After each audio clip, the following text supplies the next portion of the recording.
Retirement papers were sitting on my kitchen table the morning my son called to tell me he was getting married. I had just poured my second coffee, the good kind, the dark roast from the small shop on Elgin Street that I'd been going to since my wife passed, and I was looking out the window at the backyard, thinking about nothing in particular. The maple was starting to turn. That always happened faster than I expected. "Dad," my son said. "Her name is Renata." I caught myself. Renata was the name he'd used. I told him that was a beautiful name. I asked how they met. He said through a colleague at his firm. He said it was fast. He knew it was fast. But when you know, you know. He was 34. I was 63. I knew what "when you know" meant when you were 34. It usually meant you hadn't known someone long enough to see the parts they kept facing away from you. But I said nothing like that. I said I was happy for him. I asked when I could meet her. He said soon. He said she was excited to meet me too. I didn't sleep well that night. Not because I had a bad feeling exactly, more because I had raised my son alone since he was 11. And I knew his blind spots the way you know the cracks in your own walls. They came for dinner 3 weeks later. I made the pot roast my late wife used to make, the one with the parsnips and the dark ale, because it was the only thing I knew how to cook that felt like a real welcome. Renata came through my front door in Barhaven and looked around the way someone does when they're doing math, not when they're curious. It was small, that look. Most people wouldn't have caught it, but I'd spent 31 years in insurance investigation, and I'd spent 31 years watching people's eyes when they thought no one was watching. She was charming over dinner. Genuinely funny, actually. She asked about my work, my retirement, my plans. My son looked at her the way he hadn't looked at anyone since he was a teenager watching hockey with me and the Senators scored in overtime. He looked like he'd won something. I told myself I was being paranoid. She asked about the house, about whether I planned to stay in Ottawa or maybe move somewhere warmer. I told her I liked the cold. She laughed. She said she didn't understand how anyone could. The evening went well. They left around 10. My son hugged me at the door and said, "She's the one, Dad. I mean it." I said I believed him. I almost did. Over the following months, I watched, not in any dramatic way. I just paid attention. I am good at paying attention. It's not a gift so much as a habit you build over 3 decades of people lying to you about how accidents happen and where they were when the damage occurred. Renata started joining my son for Sunday calls. That was fine. Normal, but she started steering the conversations. Little turns. She'd mentioned that their apartment on Bank Street felt small for starting a family. She'd mentioned that houses in Riverside South was so reasonable if you had a down payment to work with. She'd glance at me when she said things like that, not to see my reaction, but to file it. My son worked in urban planning for the city. He made a decent salary, but not a house-buying salary. Not in this market. Not without help. He was renting a 2-bedroom apartment and had some savings. His inheritance from his mother, which I held in trust until he turned 35, was modest. Not nothing, but not a house. I was the one with the house. Paid off. Bought in 2003. Worth more than I ever expected when I signed those papers. 6 months after they met, my son called to tell me they were engaged. He sounded so happy that I sat down. I told him that was wonderful. I asked about the proposal. He told me he'd taken her to Gatineau Park, to a lookout where we used to hike when he was a boy. I had told him about that spot once. I thought it was romantic that he remembered. Later I would wonder who had suggested the location. The engagement party was at a restaurant in the Glebe that I wouldn't have chosen. The kind of place where the menu doesn't have prices, or it does have prices, but they're the kind that make you fold the menu back slowly. I said nothing. I paid for my portion, and I smiled, and I shook her brother's hand and her mother's hand, and I tried to read the table. Her mother's name was Frances. She was perhaps 58, 60. Quiet in a way that felt deliberate, like someone who had learned that listening was more useful than talking. She watched her daughter with an expression I couldn't quite place. Not pride. Something more like recognition. At one point during the evening, Renata laughed very loudly at something. I don't remember what, and Frances looked at her hands. I remembered that look for a long time after. The wedding was planned for the following September. The venue they chose was a heritage property outside of Almonte. I had been to weddings there. It was beautiful, and it was expensive. The kind of venue where the Saturday rate for the barn alone made your eyes water. My son called me to discuss the budget. He said they had savings and Renata had some from her family, but they were hoping I might contribute. I said I was happy to help. I asked how much. There was a pause. He named a number. I kept my voice even, and I said I would think about it. The number was more than I had given to any single thing in my life except the mortgage. I transferred what felt reasonable and told him I was proud of him. He thanked me. He said Renata was so grateful. He said she was nervous about meeting my expectations. I thought, she has already assessed my assets and determined the gap between what I have and what she wants. She is not nervous about meeting my expectations. She is calibrating. But I didn't say that.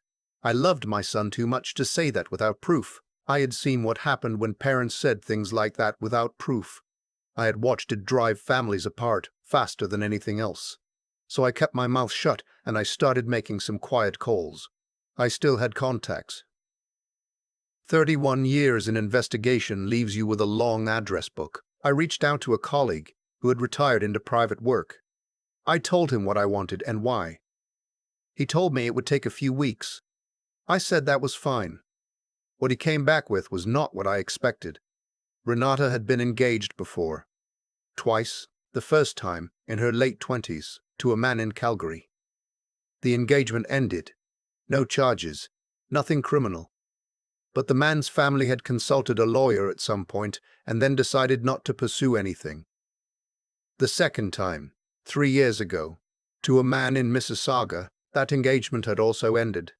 He had sold his condo before they broke up. He had not bought another one.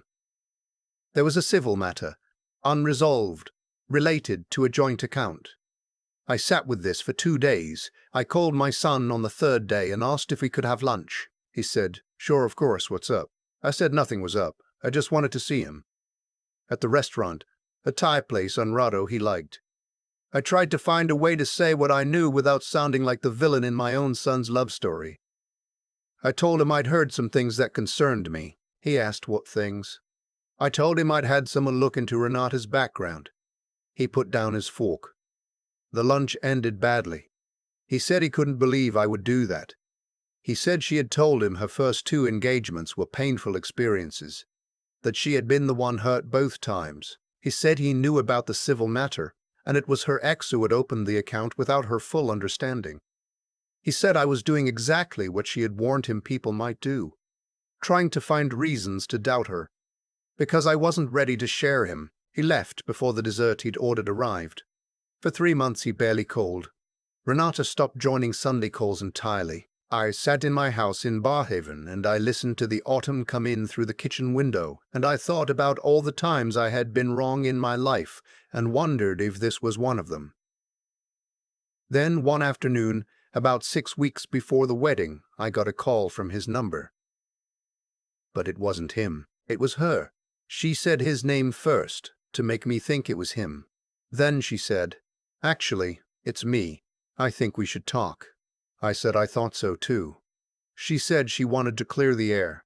She said she understood why I had concerns, but she loved my son and she wanted us to start fresh. She said she was hoping I might come to the house for dinner so we could sit down together, the 3 of us. I said I would come on Friday. I came on Friday. My son was warm in the way that someone is warm when they've been coached to be warm. Slightly careful, slightly performed, but genuine underneath. They had made dinner together. It smelled good. The apartment looked different than the last time I had been there. New furniture, a new television, some pieces I didn't recognize and that weren't cheap. Renata was gracious. She poured wine.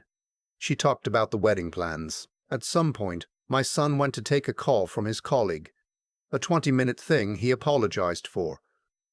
And Renata and I were alone at the table. She refilled my glass. She waited until she heard him close the door of the second bedroom. Then she leaned forward slightly and said, I think you know that I know what you're doing. I looked at her. She said, I need you to stop, and I think the best way to make sure this stays between us is if you help us with a down payment on a house. Something in Manatic, maybe, or Riverside South, somewhere with room. I kept my face still. I had kept my face still in rooms where people were lying to me for 31 years. This was not harder than those rooms. She said, if you don't, I'm going to tell your son that you made a pass at me, that you've been doing it for months, that the background check was your way of trying to control me. I'll tell him that the reason you want to break us up is because you can't stand to see him happy with someone you can't have yourself. She said it quietly, the way someone says something they've rehearsed. I picked up my wine glass. I took a sip. I set it down. I said, I appreciate you being direct. She smiled. She said, so we understand each other. I said, I'll think about it. My son came back 10 minutes later and the rest of the evening was perfectly pleasant. I drove home on the 416 and I called my former colleague before I had even gotten off the exit ramp. I told him I needed everything documented. I told him about the conversation. He asked if I had recorded it. I said I had not. He told me to get a recording device before any further conversations with her. He told me about the regulations around single-party consent in Ontario. He told me what I needed. I bought the device the next morning. It was smaller than I expected. It clips to the inside of a jacket pocket. Over the following 2 weeks, I had 3 more brief conversations with Renata. 2 on the phone, 1 in person when I stopped by, ostensibly to drop off a check for the rehearsal dinner deposit. Each time she pushed a little, each time I stalled, said I was still thinking, said I wanted to do right by them. Each time she became slightly less careful. The 3rd conversation, she mentioned a specific address. A house in Riverside South that was listing for $840,000. She said the down payment they needed was just over $160,000, and that she thought it was reasonable given what she understood my property to be worth. I had everything I needed. The wedding was a Saturday in September. The Almonte property was golden that afternoon. It really was, the light coming through the old maples, the fields going soft and yellow. Under different circumstances, it would have been one of the most beautiful things I had seen. The ceremony was short and lovely. My son stood at the front and looked like the best version of himself. I sat in the front row and I thought about his mother, about how much she would have worried about this day, about how we would have sat up the night before talking each other through it. I kept my hands still in my lap and I waited. At the reception, after the meal, there were toasts. Her brother spoke. A friend spoke. My son looked at me and nodded, and I stood up. I had prepared remarks. Warm ones. About the day he was born in a February ice storm and we couldn't get out of the driveway and I had to call his grandfather to come with the truck. About the way he'd learned to skate by holding onto the boards and refusing to let anyone help him, about how proud his mother would have been. I delivered those remarks. I meant every word. Then I said, there's one more thing I need to do and I'm sorry that it has to be here. But I've learned over 63 years that the right moment and the convenient moment are almost never the same moment. I took out my phone. I looked at my son. He had gone very still. I said, 6 weeks ago your fiancée sat across from me at your kitchen table and told me that if I didn't transfer $160,000 toward a house of her choosing, she would tell you I had made inappropriate advances toward her. She said this quietly. She had rehearsed it. I recorded it, with the knowledge of my solicitor, in accordance with Ontario privacy law. I have also documented 2 previous engagements with similar financial patterns, a related civil proceeding, and 3 additional conversations in which she specified a property address, a dollar amount, and a consequence. The room was completely silent. I said, I have copies of all of this with my solicitor in Ottawa. I am not angry. I am not making a scene. I am simply telling my son the truth and the only moment I had left to tell it before it became too late. I sat down. What happened after that is still difficult to recount in the straight line. My son stood up. He walked toward her. She said something to him I couldn't hear. Her expression had changed entirely. The performance was gone. The structure underneath it visible now. something I recognized from 31 years of watching people when their story falls apart. Her mother, Frances, stood up from the other side of the room. She crossed to where my son and Renata were standing. She put her hand on her daughter's arm and said, quietly but audibly, "Don't." Renata looked at her mother. Something passed between them that I did not fully understand. My son asked to hear the recording. I played it. He sat down in his chair at the head table and didn't move for a long time.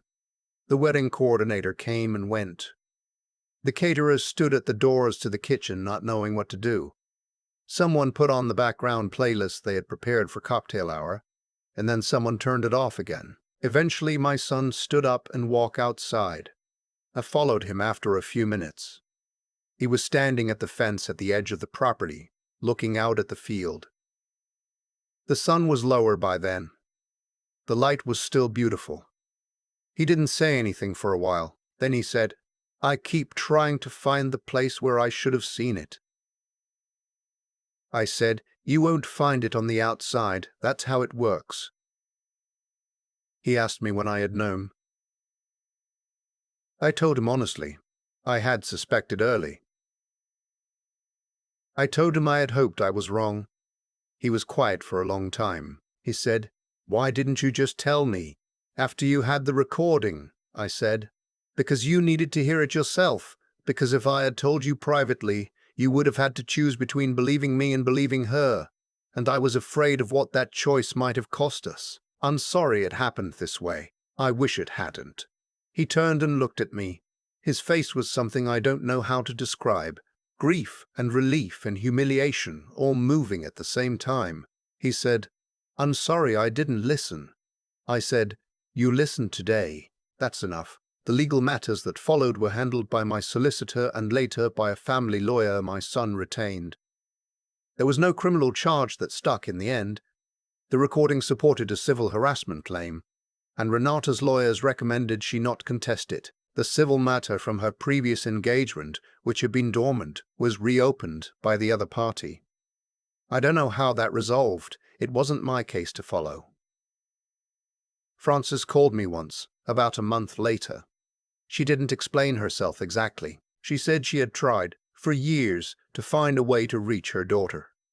She said she didn't know how to apologize for something she had watched happen without finding a way to stop it. She said she hoped my son was all right.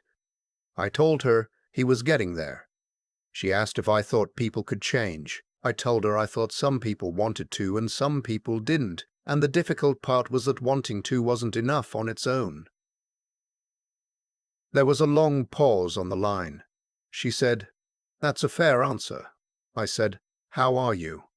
She said she didn't entirely know. I said I understood that feeling better than I could explain. We talked for another half-hour about nothing in particular. About Ottawa winters. About whether the market would ever stabilize.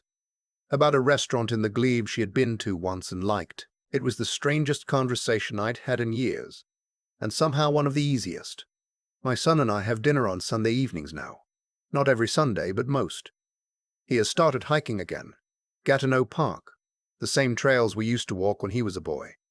He asked me to come with him last month. We didn't talk much. We didn't need to. I told him once, on one of those Sundays, that I had been afraid.